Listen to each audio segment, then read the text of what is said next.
అందరికీ నమస్కారం. So first of all megastar Chiranjeevi గారికి జన్మదిన శుభాకాంక్షలు తెలియజేసుకుంటున్నాను. ఏంటమ్మా ఏరియానా అది ఇప్పుడెందుకురా?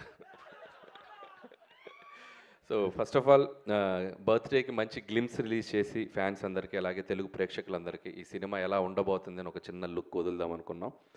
సో రెస్పాన్స్ చాలా బాగుంది.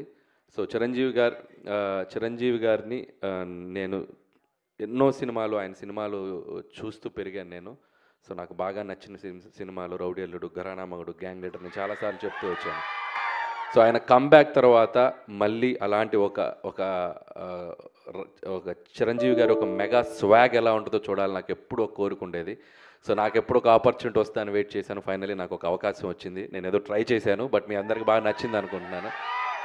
సో ఒకటి మాత్రం చెప్పగలను, ఈ సినిమాలో చిరంజీవి గారిని మీరందరూ ఎలా చూడాలనుకుంటున్నారో అలా సంక్రాంతికి రెండింతలు చూస్తారు, అదైతే నేను మీకు చెప్పగలను.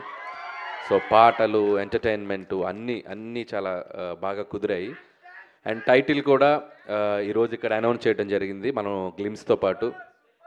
సో చిరంజీవి గారి అసలు పేరు శివశంకర్ వరప్రసాద్లోంచి మేము శంకర్ వరప్రసాద్ అని ఒక టైటిల్ ఆయన సినిమాలో క్యారెక్టర్ పేరు పెట్టడం జరిగింది. దాన్నే చాలా కలోకియల్గా మన శంకర్ వరప్రసాద్ గారు అని చెప్పి సో టైటిల్ చేయించాం. అండ్ క్యాప్షన్ వచ్చేసి పండగకు వస్తున్నారు, యాస్టీస్గా సంక్రాంతికి వస్తున్నాం కాబట్టి పండగకు వస్తున్నారు. సో ఈ టైటిల్ అనౌన్స్మెంట్ మీకు గ్లిమ్స్లో నేను వెంకటేష్ గారిని అడగగానే సో వెంకటేష్ గారు చాలా హ్యాపీగా వచ్చి మన కోసం మన శంకర్ వరప్రసాద్ గారు పండగకు వస్తున్నారని గ్లిమ్స్లో ఆయన వాయిసే ఇచ్చారు. So thanks to victory Venkatesh గారు. సో ఆయనకు కూడా థ్యాంక్స్ చెప్తున్నాను. ప్రస్తుతానికి వాయిస్ ఇచ్చారు, వెరీ సూన్ ఎంట్రీ కూడా ఇవ్వబోతున్నారు సినిమాలో. సో మెగాస్టార్ చిరంజీవి గారు విక్టరీ వెంకటేష్ గారి కాంబో ఎలా ఉండబోతుందో ఈసారి పండగకి ఒక చిన్న సర్ప్రైజ్ ఉంటుంది. సో అది కూడా స్టెప్ బై స్టెప్ మీ దగ్గరికి తీసుకొస్తాం. అండ్ ఇక నాకు ఈ ఆపర్చునిటీ ఇచ్చిన చిరంజీవి గారికి చాలా చాలా థ్యాంక్స్. ఎందుకంటే ఆయన పాట, ఆయన ఆట, ఆయన మేనరిజమ్స్, ఆయన ఫైట్స్, ఆయన లుక్స్, ఆయన పోజులు అభిమానించిన వాళ్ళు, అనుకరించిన వాళ్ళు ఎవరు ఉండరు తెలుగు సినిమా ప్రేక్షకుల్లో. ఎక్కడొక చోట ఆయన ఇన్ఫ్లుయెన్స్ ఉంటానే ఉంటుంది చిరంజీవి గారిది. సో అలాంటి ఒక మెగాస్టార్ చిరంజీవి గారిని నా కంటితో నేను ఎలా చూడాలనుకున్నానో చూసే అవకాశం నాకు వచ్చింది. అండ్ ఖచ్చితంగా మన శంకర్ వరప్రసాద్ గారు మీ అంచనాలకు తగ్గట్టుగానే సంక్రాంతికి రాబోతుంది. పండగకు వస్తున్నారు బాస్ ఈసారి. Thank you. మీ కంటితో చూసే చిరంజీవి గారు డెఫినెట్గా మా అందరి కళ్ళకు కూడా నచ్చుతారు. ఎందుకంటే మీరు మా అందరి కళ్ళతో కూడా చూస్తారని మాకు తెలుసు కాబట్టి you know all the audience pulse. So we are eagerly waiting. చాలా చాలా టీస్ చేసేస్తున్నారండి గ్లిమ్స్తోనే. మేము ఇంకా సంక్రాంతికి కాంట్ వెయిట్ అన్న పొజిషన్లో అంటే ఉన్నాము. చిరంజీవి గారు ఒక సూట్లో ఎలా ఉంటారో చూడాలనేది నాకు బాగా ఇష్టం. చాలా క్లాస్ పెట్టారు చిరంజీవి గారికి. సో స్టెప్స్ మీద దిగుతున్న ఆ స్వాగ్ ఉంది చూసారు. సో ఈ సినిమాలో ఇది జస్ట్ శాంపిలే, ఇంకా చాలా లుక్స్ ఉన్నాయి. ఆయనది లుక్ వైజ్ క్రెడిట్ ఇవ్వాలంటే నేను చిరంజీవి గారికి ఇస్తాను. ఎందుకంటే మేము ఇక్కడ విఎఫ్ఎక్స్ కానీ పెద్ద చేసింది ఏం లేదు. జనరల్గా మనకి ఆఫ్టర్ చేస్తాం కదా, అసలు నాకు తెలిసి 90% ఒరిజినల్. మీరు చిరంజీవి గారు చూసింది 90%, 95% ఒరిజినల్. సో ఆయన బాగా వెయిట్ లాస్ అయ్యి ఆయన లుక్ వైజ్ ఎంత కేర్ తీసుకున్నారంటే నా అదృష్టం, నాకు ఆ లుక్ దొరికింది.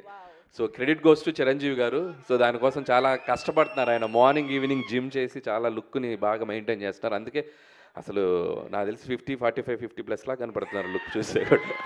So credit goes to Chiranjeevi గారు.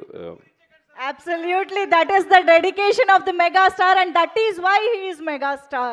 So thank you so much Anil Ravipudi garu. మేమైతే సూపర్గా ఎంజాయ్ చేసాము ఆ గ్లిమ్స్ ని. మాకు ఇంకా ఇంకా ఇంకా చూడాలనిపిస్తుంది. అండ్ ఇంకొకటి దీంట్లో స్పెషల్గా మీరు చూసింది బీజిఎం చూస్తే బీమ్స్కి థ్యాంక్స్ చెప్పాలి.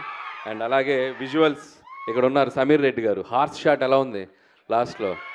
సో సమీర్ రెడ్డి గారు థ్యాంక్స్ సమీర్ రెడ్డి గారు. అండ్ బీమ్స్కి ఈ ఐడియా చెప్పినప్పుడు నాకు చాలా ఇష్టం. రౌడీ అల్లుల్లో ఆయన స్టెప్ కూడా మీకు గుర్తుందో లేదో, దివ్యభారతిని ఇక్కడ కూర్చోబెట్టుకొని ఇలా ఓ స్టెప్ వేస్తారు మంచుకొండల్లో.